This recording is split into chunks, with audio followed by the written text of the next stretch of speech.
The Whispering Station. The rain started exactly at 11:47 p.m. Not a normal rain.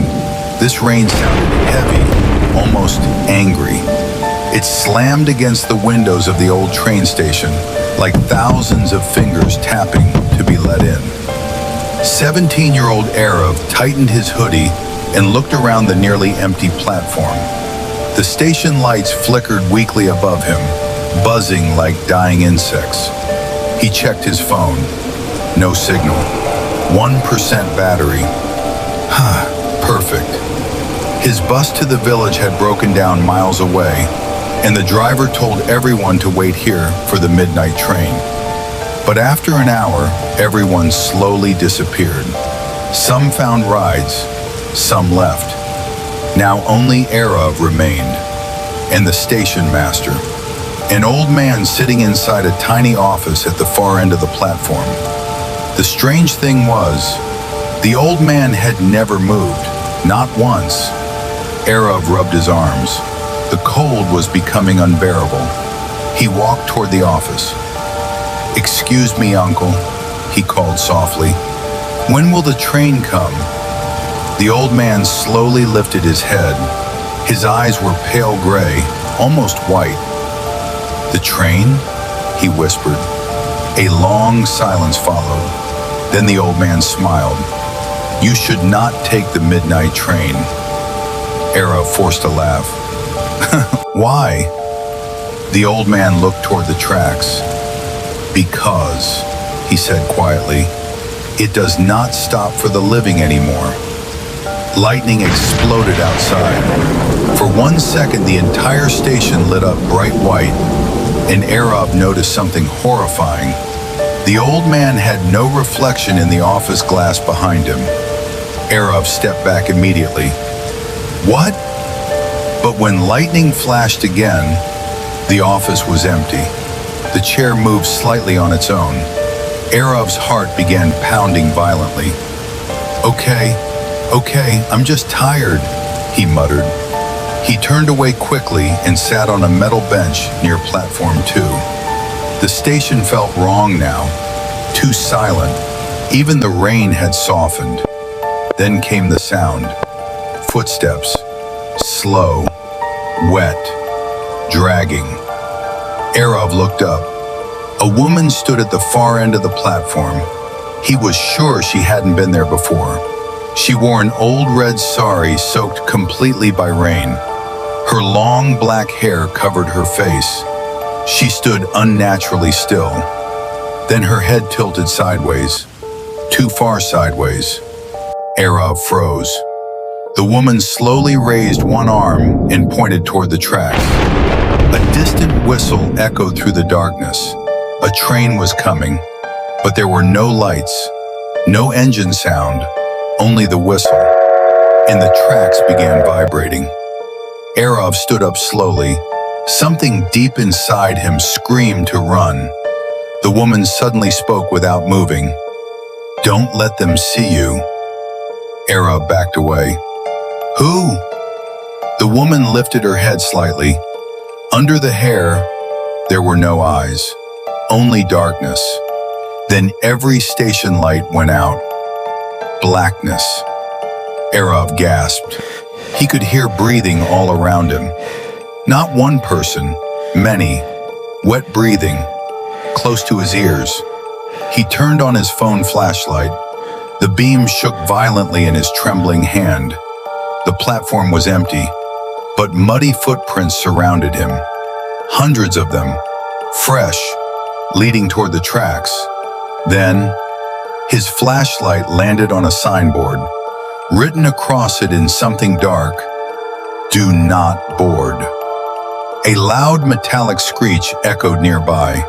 The train had arrived. Slowly, silently, impossibly. A black train rolled into the station. Its windows were pitch dark. Its body looked ancient, covered in rust and scratch marks.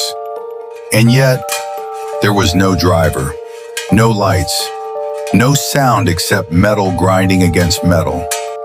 The doors slid open. Inside sat passengers, perfectly still passengers. Men, women, children, all staring downward. None moving, none blinking. Water dripped from the ceiling of the train like blood. Arov stepped backward. Then every passenger slowly lifted their heads together. Their eyes were completely black. A child near the window smiled, its mouth stretched far too wide. Arov, it whispered. His blood turned cold. How do you know my name? The child giggled. Then every passenger began whispering together. Arov, Arov, Arov. The voices grew louder. Hundreds of voices. Thousands. The station shook violently. Arov turned and ran. His shoes slammed against the wet floor as the whispers chased him. The train doors banged open and shut repeatedly behind him. Clang, clang, clang. Then came running footsteps. Not human footsteps. Too fast, too many. Arov risked one glance behind and nearly screamed. The passengers were crawling out of the train, but not normally. They crawled upside down, their heads twisted backward, limbs bending incorrectly, smiling impossibly wide, coming fast, very fast. Arov ran toward the exit staircase. But halfway up, he stopped. The staircase led nowhere, just a wall, solid concrete. That's impossible. He spun around. The station had changed. The platform was longer now, much longer, stretching endlessly into darkness. The crawling figures were closer.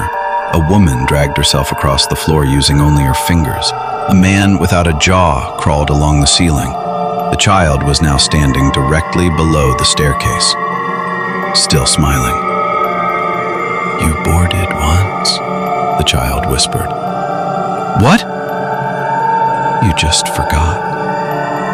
A sharp pain exploded inside Arov's head. Suddenly, images flashed before his eyes. Rain, screaming, a train crash, metal twisting, fire everywhere, and himself covered in blood. Dead. Arov stumbled backward. "No, no." The child tilted its head. "You were never waiting for the train?" The smile widened. "You arrived with it." The station lights suddenly turned red. A deafening scream echoed through the station. All the creatures rushed toward him at once. Arov tried to run, but invisible hands grabbed his legs. Cold fingers wrapped around his throat. The child climbed the staircase slowly. Closer, closer. Then it whispered, "Midnight passengers never leave." The lights went out again, and the screaming stopped instantly. The next morning, villagers found the old station empty, abandoned, covered in dust. The tracks had been dead for over 20 years. No train had passed there since the terrible accident of 2004, where every passenger died during a stormy midnight derailment. Police later discovered one strange thing.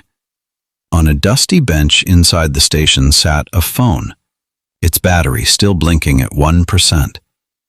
And on the cracked screen was a freshly typed message. "The train is coming again."